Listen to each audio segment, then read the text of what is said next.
All opinions expressed in this podcast do not reflect the views of the Supreme Court. For clarity, the text of the decision prevails. Disputes involving real property are a common problem that many Filipinos face. These disputes can result from various situations involving different people, among neighbors over property boundaries and right-of-way, among family members over land title issues, among tenants and landlords over breach of contract. In the case of Edgar M. Rico versus Ernie Toto Castillo, the Supreme Court weighed in on a conflict where questions of possession, power, and procedure surfaced after a demolition team forcibly entered a piece of land occupied by Rico. What followed was not just a legal contest over the lot property, but a battle over which rules apply and who gets to enforce them. Rico filed a complaint for forcible entry against Ernie Castillo and others, claiming that he was the free patent applicant of an 11,015 square meter property he was previously renting in Barangay Matina, Davao City. Rico anchored his complaint on his claim that the respondents destroyed the steel gate of the property to force their way in and demolish the structures in the premises. Both the Municipal Trial Court in cities and the Regional Trial Court ruled in favor of Rico, recognizing his prior physical possession of the property.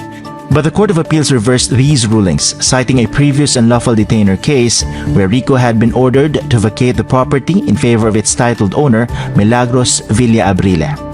The Supreme Court, however, disagreed with the Court of Appeals.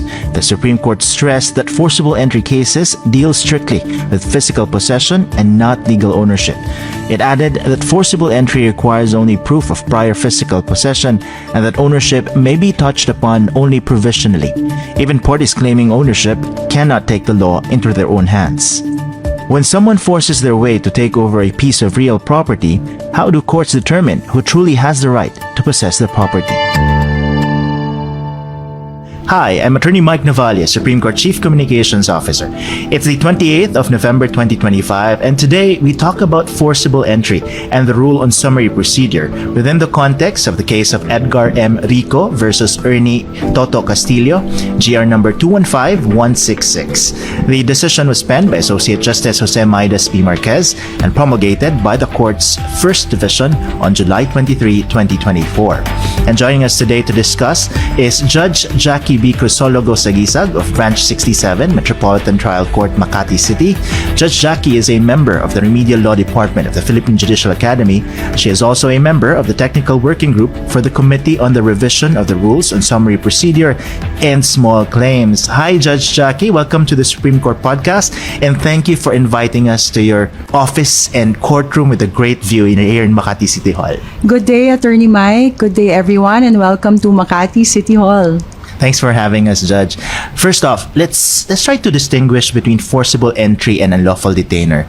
How different are these two concepts? All right. So we have ejectment in general, which refers to forcible entry and unlawful detainer under Rule 70 of the Rules of Court. These actions are aimed at the recovery of possession of real property. But although both are under ejectment, forcible entry and unlawful detainer differ in several key aspects. So for example, for the nature of possession by defendant, in forcible entry, defendant's entry is illegal from the start.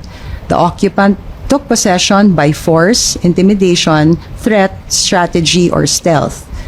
In unlawful detainer, on the other hand, defendant's possession was initially lawful but became unlawful upon the expiration or termination of the right to possess. So one example would be a contract of lease that ended. And as to period to file the action for forcible entry, the 1-year period is counted from the date of actual entry or when the plaintiff becomes aware of the forcible entry. In unlawful detainer, the 1-year period is counted from the date of the last demand. So that would be some of the key distinctions between forcible entry and unlawful detainer. And just to be clear, Judge Jackie, forcible entry is different from mere trespassing into a property. Oh yes, trespassing is different, first of all, because forcible entry is a civil action. Trespassing is a criminal offense under our revised penal code. So in forcible entry, What is important is for the plaintiff to prove prior physical possession of the property, deprivation of that possession, again, mentioning force, intimidation, threat, strategy, or stealth, and that the action must be filed within 1 year from the alleged dispossession. The focus here is on who had prior physical possession and whether it was taken by force or stealth. Okay? Title or ownership is not essential and may be tackled only provisionally. In trespassing, again, it is a criminal offense under the revised penal code.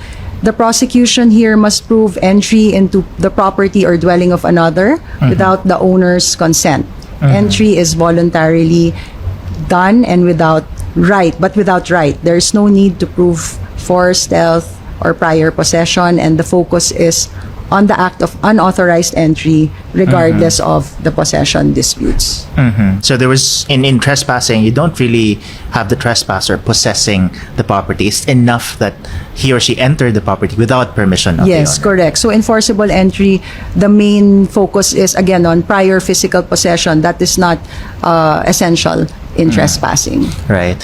And Judge, this distinction between forcible entry and lawful detainer is very relevant in the case of Rico versus Castillo, because one party here resorted to filing an action for forcible entry while the other one filed a complaint for unlawful detainer. Yes, correct. So, first, what triggered the action for forcible entry filed by Edgar Rico against Ernie Castillo and Marilu Lopez? All right. So the forcible entry action here was triggered by Rico's allegation that he had prior physical possession of a portion of the disputed lot as a free patent applicant and occupant.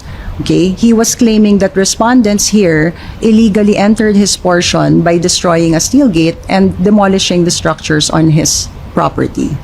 On the other hand, the unlawful detainer complaint, which was filed by Villa Abrille, that was based on her claim as the registered owner of the lot, and she said that Rico was occupying a portion of her property as a tenant. In fact, they had a lease agreement that was about to expire. And when it expired, she filed the unlawful detainer complaint against Rico.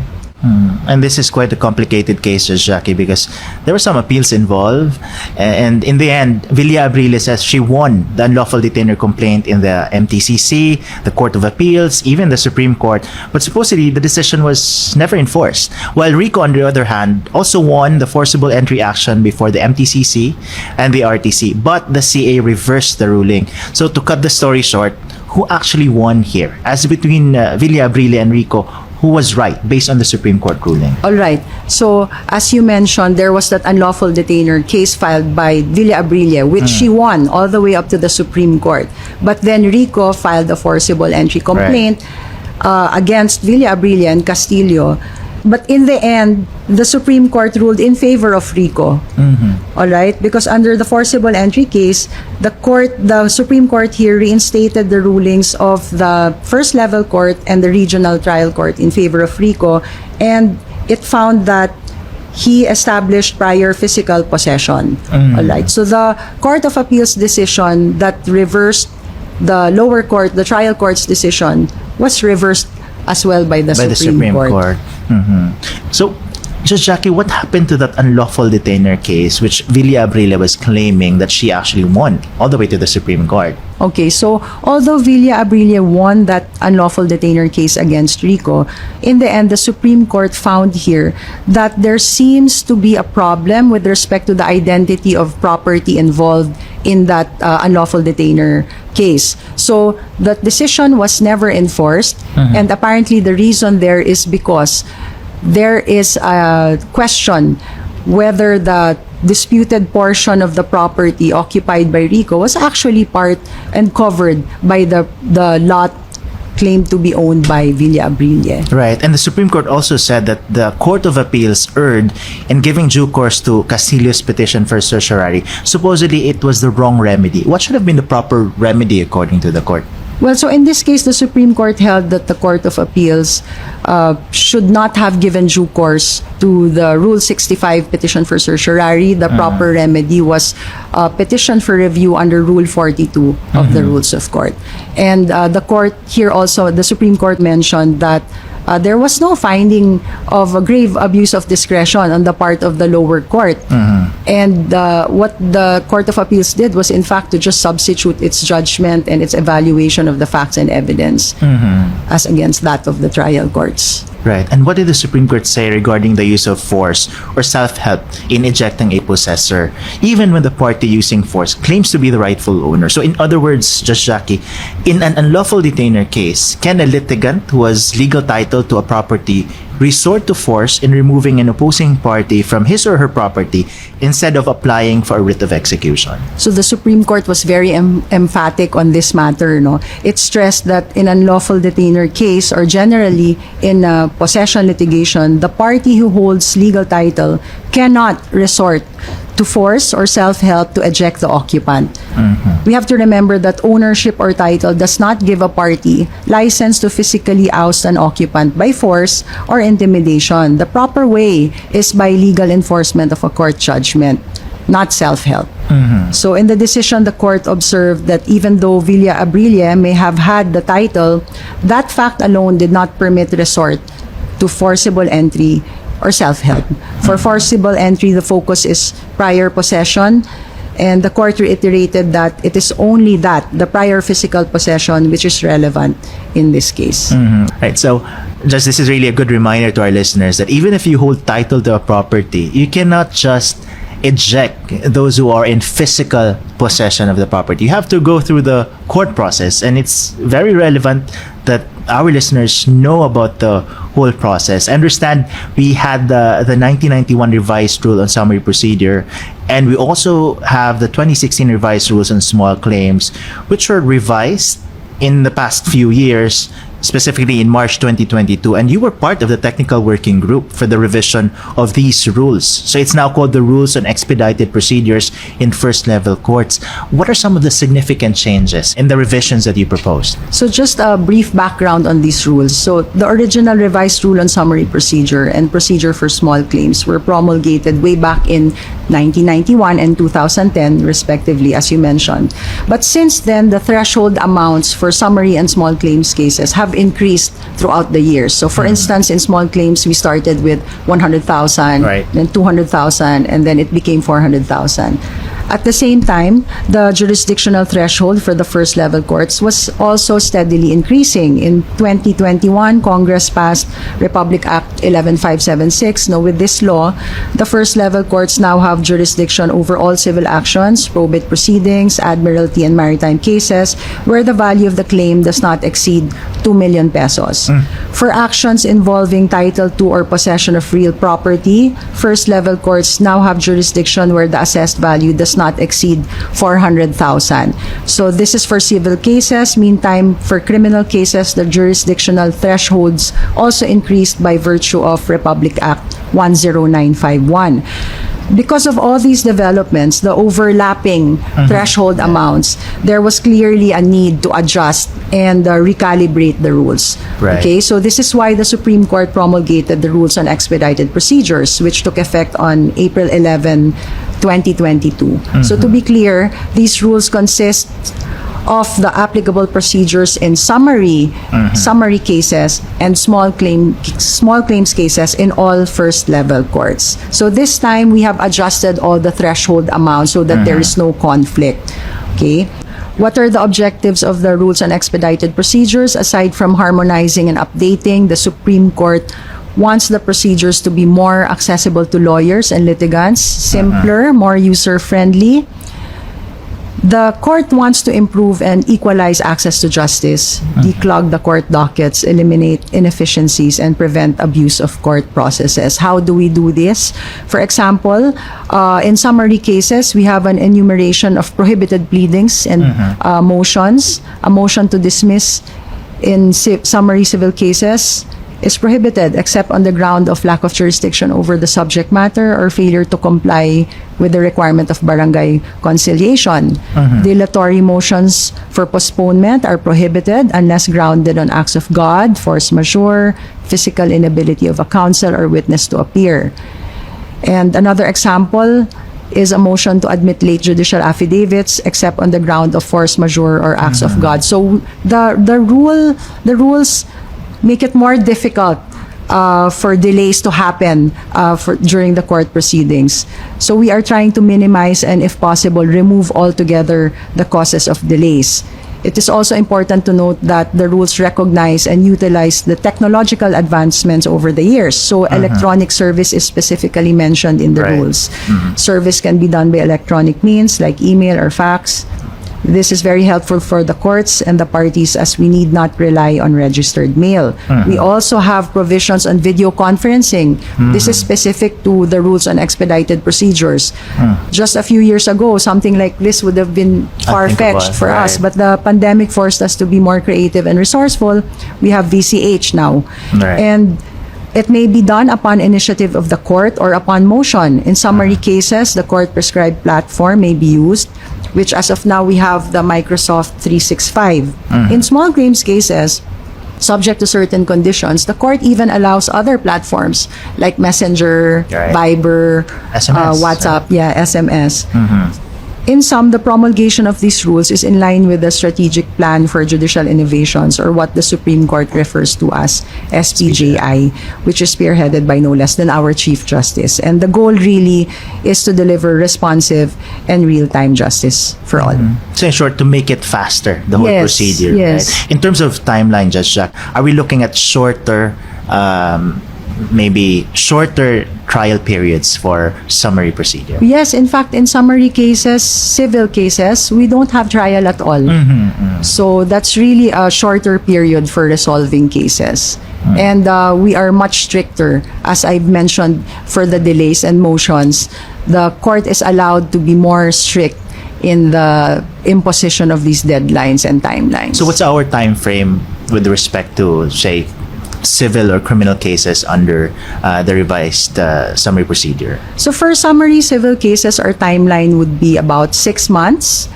The summons, upon filing of the complaint, the summons is issued and the defendant is given 30 days to file an answer. And then after that, we have our preliminary conference. We call it preliminary conference because in summary civil cases, we do not have trial anymore. During the preliminary conference, the case can actually be submitted for decision right there and then. So with that, no trial, 6 months, we can finish summary civil cases. And that's quicker compared to the previous time frame that we have, Judge Jack. Well, the one significant change of the rule on summary procedure in civil cases right now under the expedited procedures is that the submission of position papers is no longer mandatory. So that removes a big chunk of time from our flow chart for civil cases. So yes, there is significant change in my opinion. Right. And one aspect of this, Judge Jackie, is under the rules on expedited procedures, civil cases covered by the rule on summary procedure, which now consist of forcible entry and lawful detainer cases, among others, there's a limit here on the issues in forcible entry to just prior physical possession. Is there a logic to this? Is there wisdom why it should just be limited to prior physical possession? Well, ejectment actions are designed to address immediate issues of who has the right to occupy a property. So the focus is on possession rather than ownership. That is intentional. The distinction is crucial because ownership disputes often require more extensive evidence and legal arguments, which could delay the process, which is why the recovery of ownership falls under regular rules of procedure and not the rule on summary procedure. Limiting the scope to physical possession simplifies the proceedings and minimizes the need for complicated legal arguments about ownership rights, so that it makes it easier for the parties to present their cases and for the courts to make quick decisions. Because unlike in determining the title, for example, who really has ownership, you go into the whole history of how you occupied the land. You have to have evidence presented and even witnesses. Oh yes, right. And that takes a lot of time. The issues are much more complicated when ownership disputes. So what would be the effect if the court finds that the case should have been one for forcible entry, but the complaint was lodged as an ordinary civil action for recovery of ownership? Will it affect the jurisdiction of courts, and what would be the procedure to be followed? Well, the effect would be ultimately the case would be dismissed because there are different requirements for ejectment cases as opposed to actions for recovery of ownership.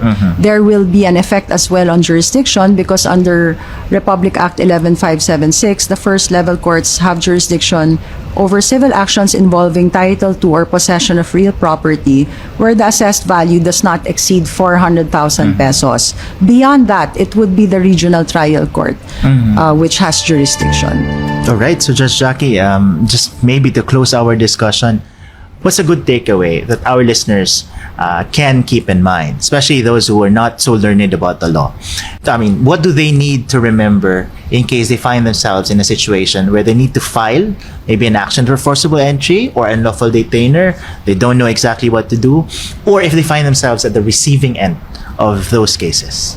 First of all, they have to be aware of the distinction between forcible entry and unlawful detainer. As we discussed earlier, they are both with respect to possession of property, but very different circumstances. So they have to be aware of the specific situation and the proper action that they should file applicable to their situation.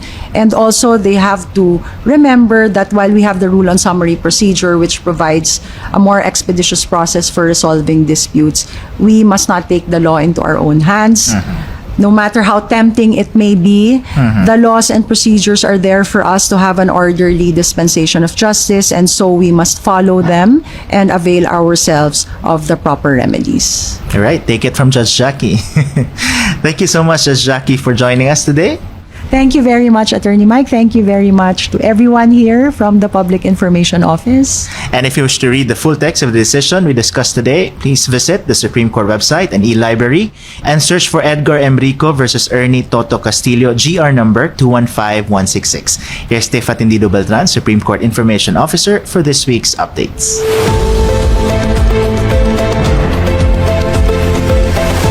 From the Supreme Court of the Philippines, here's the latest. Associate Justice Ramon Paul Hernando, on Thursday, November 27, led the groundbreaking ceremony for the construction of a new Butuan City Judicial Complex at Barangay Tiniwisan, Butuan City, Agusan del Norte.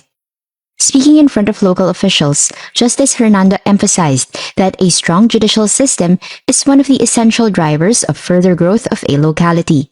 He also led the inauguration of 2 courts in Cabadbaran City, housed at the Agusan del Norte Capital Annex building, where he expressed hope that the new facilities will open the way for a deeper sense of duty, unity, and compassion in the delivery of justice.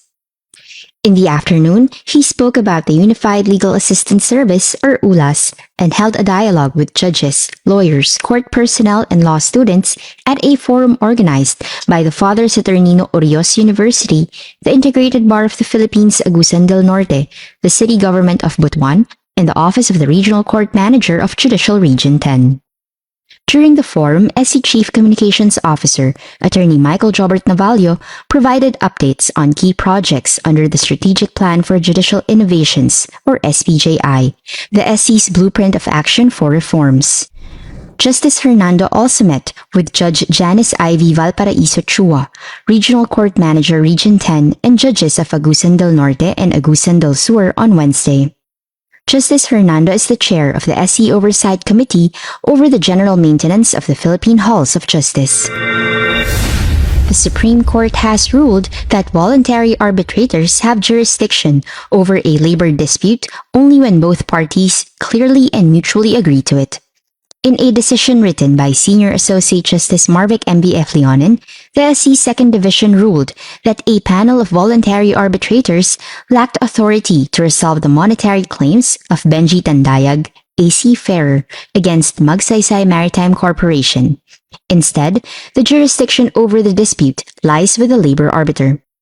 Under the Labor Code, money claims arising from employer-employee relations must be filed before the labor arbiter, a rule similarly stated in RA 8042 or the Migrant Workers and Overseas Filipinos Act for claims of overseas Filipino workers. Voluntary arbitrators, on the other hand, handle disputes involving collective bargaining agreements or CBAs, company policies, and other matters that both parties agree to submit to them. The Supreme Court noted that there was no collective bargaining agreement and that the corporation promptly insisted that the case belonged to the labor arbiter. The Supreme Court has reiterated its call to ending violence against women, or VOW, as it joins the annual 18-day campaign to end VOW. At the kickoff activity on Monday, November 24, Chief Justice Alexander Hismundo emphasized the need for a whole-of-nation approach in ending VOW. He said members of the judiciary can contribute to this end by ensuring fair, firm, and swift implementation of laws protecting women, advocating for continuous gender sensitivity training, being more proactive in mainstreaming gender sensitivity in the legal profession, and fostering a culture of collaboration to promote awareness and preventive measures against VOW. He also commended the SC Committee on Gender Responsiveness in the judiciary's efforts, chaired by Associate Justices Henry John Paul Inting, Josep Lopez, and Maria Filomena Singh. Acknowledging that VOW is still a painful reality, Justice Inting encouraged trial courts to prioritize cases involving women and children. For his part, Justice Lopez stressed the judiciary's commitment to advancing gender equality through progressive jurisprudence, policy reforms, and capacity building. This year's campaign runs from November 25 to December 12, 2025.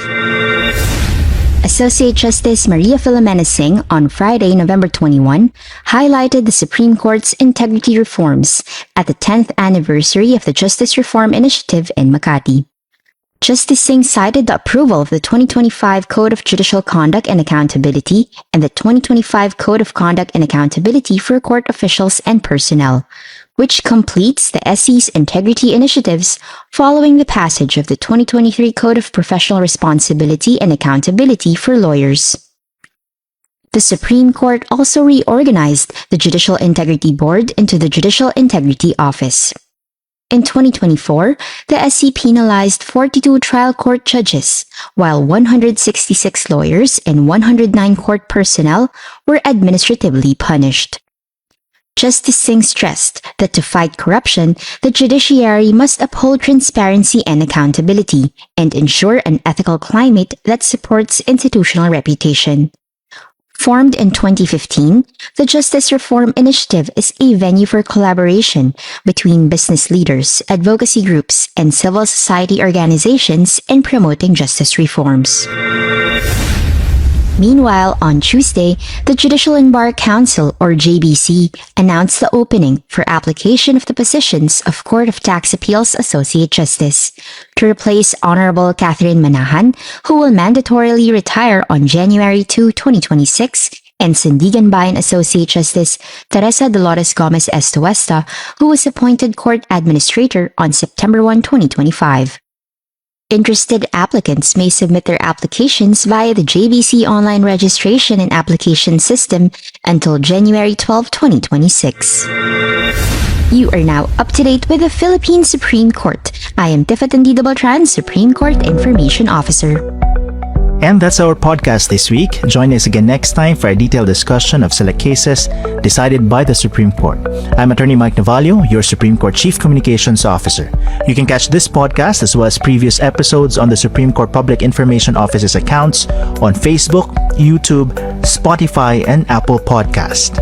This podcast episode was produced by the Supreme Court Public Information Office, with Attorney Mike Navalio as overall in charge of production, Attorney Karen Martinez as supervising producer, Jay Rempilio, executive producer, Tiff Atendido Beltran, producer, May Sibal, Attorney Ayan Aldueso, Attorney Sheila Reyes, and Ramir Simbahon as researchers and writers, Brian Austria, Don Ryan Balza, and Vini Laraño as audio editors, Lawrence Olaño and Austin Aliscat as video editors, Bea Batong as graphic artist, and Tyke Flores and Jerome Batumalaki as web editors.